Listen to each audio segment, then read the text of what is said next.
Hello everybody, it's me, Tokkuri Yashi. Today we're going to be having a look at Sakura, who is our Zombieland Saga collab character. Is she going to be a thriller or is she just a roadkill? That's what we're going to be having a look at in this video today. Although, that description is a little bit saddening. Look at the whimsy on her face, all to be just written off by Priconne. Anyway, let's jump in and have a look at Sakura. Have a look at her skills and let's see if she can actually compete in this dark physical team in cloud battle and other modes like that.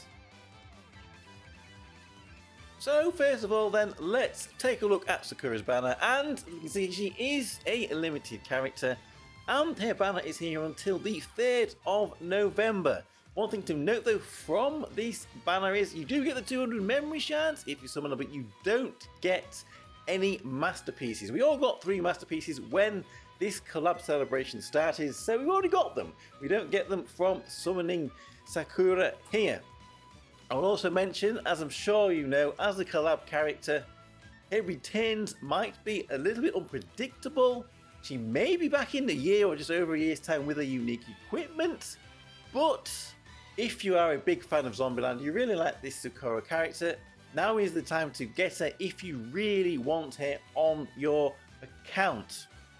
And let's see if I'm going to get her on her account. At the time we're recording this, we still haven't quite beaten the raid boss, so we've got 2 of the 3 tickets, but might as well use them, these 2 now, because if we get Sakura, it'll make making this video a lot easier, but I don't think we're going to be getting anything. So it's basically just going to be some extra DAs, I would imagine. You can see no 3-star there. Got one more chance with, there's Walnut. Hey, Kurumi. One more chance with a ticket. And then we'll get the 3rd one. If I do get anything from that one, I will post it on a post. I'm not expecting anything from that either.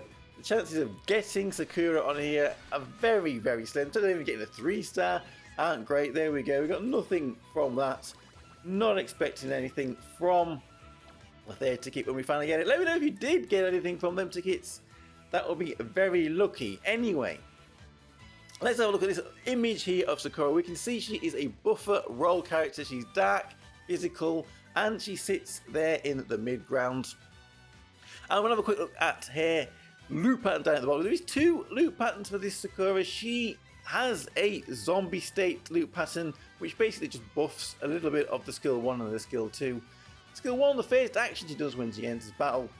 We'll have a look at these skills in a bit of detail now, so let's jump over and see what this all really means. So here is Sakura. So first of all then, let's take a look here at this Union Burst. And this Union Burst, Good Morning Saga, recovers the TP of all allies. That's 200 TP restored to all allies. Increases your physical attack power by a large amount. That's a self-physical attack buff of 50 times skill level. It is permanent though, 180 seconds. At 70,950, it's a pretty nice attack buff there. She will also inflict physical percentage damage to all enemies in front of you according to the character's maximum hit points, but consumes all of her remaining hit points. So that's 50 times the maximum HP of each opponent, but it does cap at 4,444,444. What is like that in Japanese? 444,444. There's a bit of a tongue twister for you there. Why is it 4? Well, 4 is bad luck in Japan. In Japan, 4 is considered to be bad luck. So here comes the bad luck. She dies. Yes, she does kill herself. She drains all her hit points. So this is only one use. Why do we start a Save Sakura campaign? Do not let her Union Burst.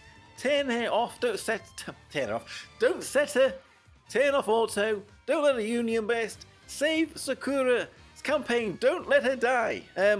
That's not really the way you want to use her to get maximum damage out of her, but you will be a hero anyway. So there we go. When she does as Union Burst, she dies. And she will then activate this special skill 1. This special skill 1, I want to make them true, even if I die. Activates when hit points reach 0. Restores maximum HP and revives in a zombie state. You cannot activate the Union Burst again until the end of battle. Well, there's no more Union Bursts. This skill can only be activated once. Well, you only die once, and recovers all HP to herself. She silences herself permanently, so that's, like I said, she can't cast her Union Burst, and then she switches to attack pattern 2 permanently. We should probably put the attack patterns down at the bottom so we can see them both down here. So right, we've got attack patterns down at the bottom of the screen now so we can see them.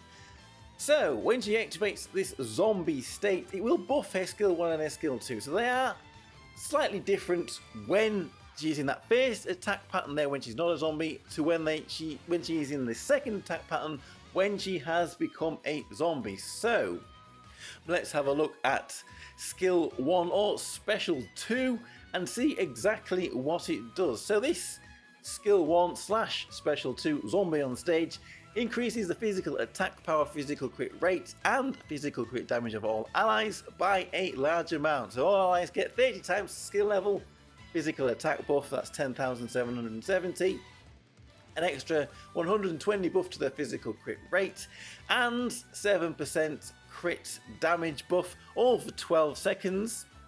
And then when in the zombie state, so this first part of the passage is the skill 1, it will activate before she dies if she does fire off a skill 1. It will also activate when she is a zombie in the special 2, but when she is in a zombie, this skill will additionally inflict physical damage to all enemies in front of you, 2.7 times physical attack. Again, it is AoE. And when activated, the effects of this skill increase according to your remaining TP. She then consumes 400 of her own TP. Now, this will mean that the physical attack buff will increase by 0.05 times the amount of TP that she has, which, if she has 400 TP remaining, will be 20 times skill level, so that'll be an extra 7,180 to this physical attack buff that she gives to all allies.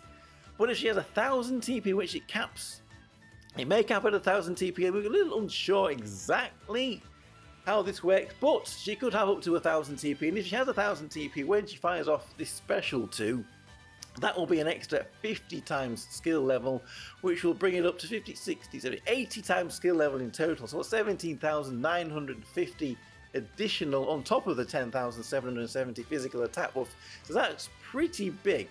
She will further increase the physical crit rate buff by 0.12 times the number of TP, so with 400 TP, that's an extra 48, with 1,000 TP, that's an extra 120, so maybe it will max out 240 extra crit rate. 120 extra crit rate, 240 total crit rate there, sorry.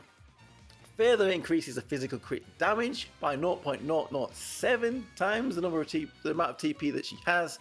With 400 TP, that's 2.8% extra. With 1,000 TP, that's 7% extra. So it basically doubles. So I guess take from this, the more TP that she has, when she activates the skill, the higher it will increase those 3 parameters. But then she drains 400 TP, so given her TP could maybe still help. She will then further increase the damage dealt by 0.0027 times the amount of TP. So with 400 TP, that's an extra 1.08 to her physical attack multiplier. With 1,000 TP, that's 2.7 times extra to her physical attack multiplier, which means it will double. So basically the damage will double if she has 1,000 TP when she activates this skill. Whew. That was pretty long. So look at this skill 2 then, / special 3, Revenge Tune. So this will increase the physical attack power of all allies by a large amount, recover hit points by a medium amount, and restore TP slightly. This will happen before she becomes a zombie with a skill 2. It will also happen on the special 3 when she is a zombie.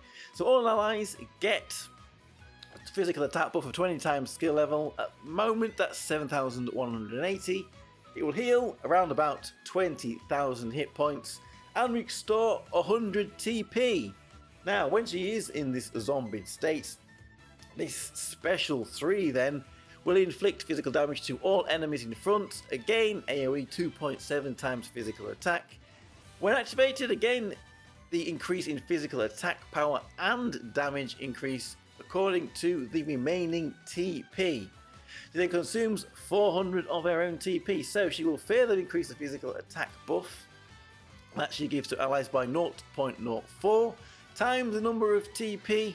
So with 400 TP, that'll be 16 times skill level. With 1000 TP, she will have 40 times skill level, making it a total of 60 times skill level, which would then mean the total buff would be 21,540 again for 12 seconds. But she's not only going to have 1000 TP when she does this, so the increase in this attack buff will change throughout the battle. She will increase the damage dealt again by 0.027 times the amount of TP that she has. 400 TP, 1.08. If she has 1000 TP, then that'll be another 2.7 times. So basically, again, the damage will double if she has 1000 TP when she activates this skill 2. Of course, then she will drain 400 TP from herself. So, seeing that, giving her TP is still valuable, even though she will not be union bursting once she has done her first one and become a zombie. So, pretty long-winded. There is Sakura and her skills. Let's see where she is fitting into the game. Is she actually a meta character, or is she like one of the collab characters that we have had and really just a bit of a collectible item, a collectible character? Well, it would appear the answer to that is yes, she is actually meta relevant and not just a collector's character, as we can see here. She features in some of the highest damaging teams for Toughgeist, who is the second boss that we are fighting in the clan battle that is about to start. When she released, I looked at her kit and I thought, this is very similar to SA Hiyori, boosting TP, another dark TP booster. But the difference is, Hiyori is single target, and this Sakura fits very well into a bit of a gap that we had on this dark physical multiple target team. I'm trying to think who would be in that spot if Sakura didn't exist, and well, I can't really think of anybody that would really fit that place very well. Here is some of the damage that we get from this boss here with Sakura. We'll say her damage is quite respectable considering she only union based once, and all of that damage is coming from this special skill, well, the skill 1 and skill 2. She's not too far behind Medusa, so that is not bad at all. Really, for this team, will she be used outside of this clan battle in the future? Possibly. Like I said, she does fit into a bit of a hole that we had in this dark physical team, a multiple target team. So there we go. That is our Sakura. Maybe a little bit more than just a collectibles item, but remember, we're coming up to November, and then it's December, and in December we'll get Xmas units. At the end of December, there is going to be a New Year's pre-fest, so potentially, if you are low on jewels, maybe you would like to save if you're going for the meta game. But as a collab character, if you want to, get her now. And remember, join the Save Sakura Club. Don't set her. And then puts also off. Don't let a union mess. Don't let her die. Be a hero. I'm Tokkuri Yashi. Thank you very much for watching. I'll see you again for another video. Be a hero! Woo!